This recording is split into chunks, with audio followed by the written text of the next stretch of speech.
Exodus chapter 1. Now these are the names of the children of Israel which came into Egypt. Every man and his household came with Jacob. Reuben, Simeon, Levi, and Judah, Issachar, Zebulun, and Benjamin, Dan, Naphtali, Gad, and Asher.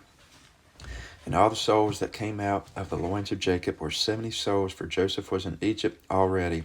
And Joseph died, and all his brethren, and all that generation. And the children of Israel were fruitful and increased abundantly and multiplied and waxed exceeding mighty, and the land was filled with them. Now there arose up a new king over Egypt, which knew not Joseph.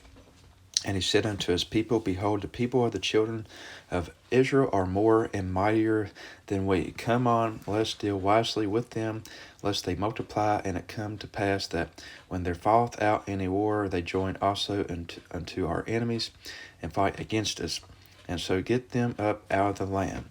Therefore they did set over them taskmasters to afflict them with their burdens, and they built for Pharaoh treasure cities, Pithom and Ramesses.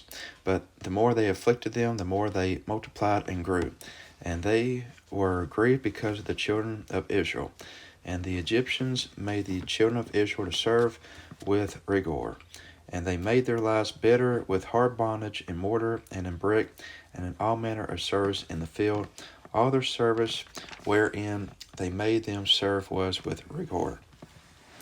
And the king of Egypt spake to the Hebrew midwives, of which the name of the one was Shiphrah, and the name of the other Puah.